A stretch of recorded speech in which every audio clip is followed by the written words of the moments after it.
मसला 1947 का है। आपको पता है कि जब भारत आज़ाद हुआ तो India independence act British parliament में पारित हुआ। उस एक्ट के तहत भारत आज़ाद होने वाला था 15 अगस्त को, और उसमें पाकिस्तान को भी आज़ादी मिल रही थी भारत से, तो ये तय हो चुका था। 565 के आसपास रियासतें थी उस समय। तो अंग्रेजों ने, हो सकता है जानबूझ के किया हो सकता है उस समय उनको इससे अच्छा ऑप्शन ना लगा हो। मैं कोशिश करूंगा किसी भी ऐतिहासिक व्यक्ति पर झूठे आरोप लगाने से बचूं। मैं ये नहीं मानता हूं कि नेहरू जी बहुत धोखेबाज किस्म के आदमी थे, नेहरू जी ने देश से दगा किया, ऐसी बकवास मैं नहीं मानता हूं।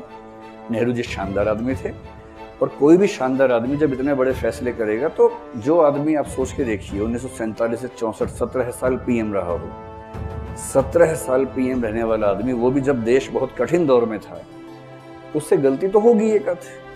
मैं ये मानता हूं कि कश्मीर के मामले में नेहरू से थोड़ी सी गलती हुई है, पर वो गलती इंटेंशनल थी, मैं ऐसा नहीं मानता हूं। मैं ये मानने से बचूंगा कि वो साजिश कर रहे थे भारत के खिलाफ। मैं कल्पना करता हूं कि नेहरू की जगह महात्मा गांधी होते भारत के प्रधानमंत्री, मेरा दावा है कि वो भी ऐसा ही करते। टैगोर होते तो 2 कदम और आगे बढ़ के कुछ करके आते।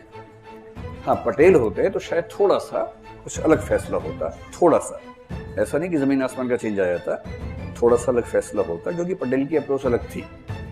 लेकिन इसका मतलब ये नहीं कि हम किसी अपने महान नेता की नीयत पर शक करने लगे। नीयत पर सवाल मत कीजिए, समझे कि उन्होंने ऐसा फैसला क्यों किया होगा, सिचुएशंस क्या थी। तो अंग्रेजों ने कहा रियासतों से कि आपके पास 3 ऑप्शंस हैं, या तो आप भारत का हिस्सा बन जाए, या पाकिस्तान का हिस्सा बन जाए, या इंडिपेंडेंट रहें।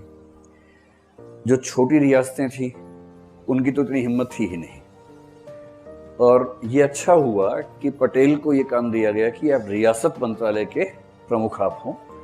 वो गृह मंत्री भी थे, उप प्रधानमंत्री भी थे, और रियासती काम का जो मंत्रालय था उसके भी प्रमुख थे।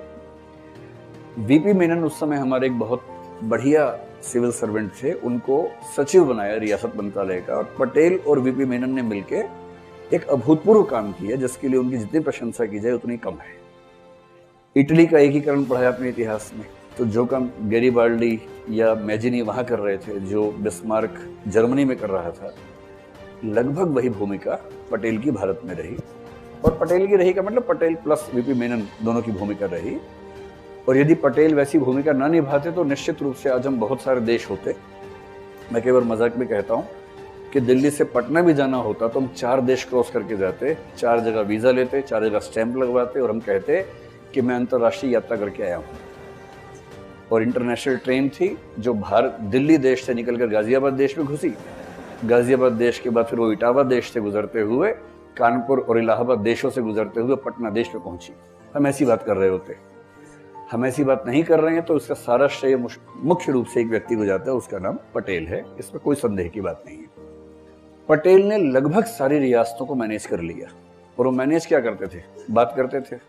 वकील थे, बहुत सफल, बात करने का स्टाइल उनको आता था। एक हाथ में गाजर, एक में लाठी लेके निकलते थे। पहले गाजर खिलाते थे कि ले खा ले भाई, गाजर खा ले, नहीं खाए तो थोड़ा सा लाठी मारते थे ऐसे, और सब लोग समझ जाते थे। उनका एक ही कहना था कि देखो, तुम्हारी जनता ने, तुम्हारी रियासत की जनता ने स्वाधीनता आंदोलन में खूब बढ़ के हिस्सा लिया है।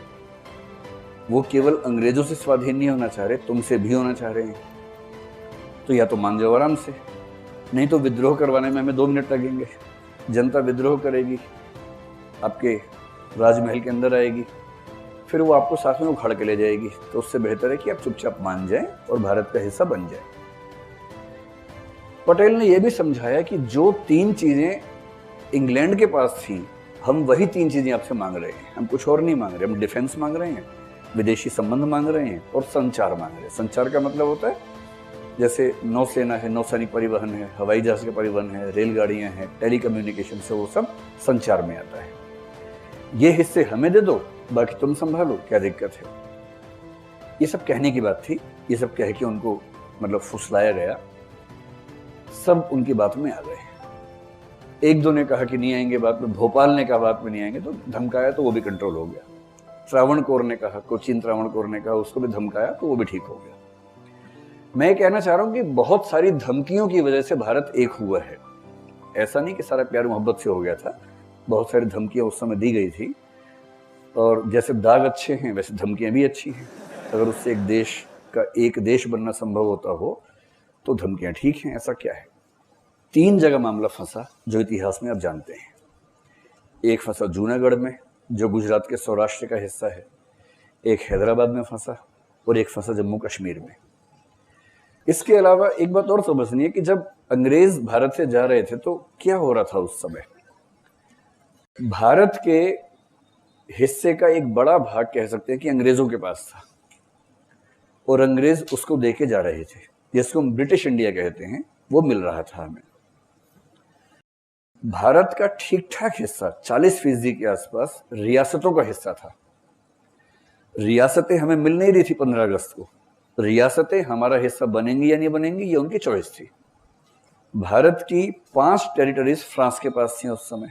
एक चंद्रनगर जो पश्चिम बंगाल का हिस्सा है, फिर यनम, माहे, कराईकल, पौंडीचेरी। यनम पड़ता है आंध्र प्रदेश के इलाके में, माहे पड़ता है केरल के इलाके में, पौंडीचेरी है ही, कराईकल थोड़ा सा और चेन्नई की तरफ बढ़ेंगे पौंडीचेरी से 150 किलोमीटर तो वहां आता है। ये 4 अलग अलग हिस्से थे और फ्रांस के कब्जे में थे। इंग्लैंड भारत से जा रहा था, फ्रांस तो नहीं जा रहा था। ये हिस्से भारत को कैसे मिलेंगे ये डाउट था ही उस समय। फिर पुर्तगाल के पास गोवा था, दमन था, दीव था, दादरा नगर हवेली थी और पुर्तगाल भी भारत से नहीं जा रहा था। तो सवाल ये भी था कि पुर्तगाल का हिस्सा भारत को कैसे मिलेगा। इन सबको मिला के एक देश बनाना था, ये मजाक नहीं था, बहुत मुश्किल काम था। हमारे देश के सबसे बड़े 2 दुर्भाग्य ये रहे कि महात्मा गांधी 1948 की शुरुआत में चले गए, उनकी मृत्यु हो गई। संविधान पूरा बनते हुए देख नहीं पाए।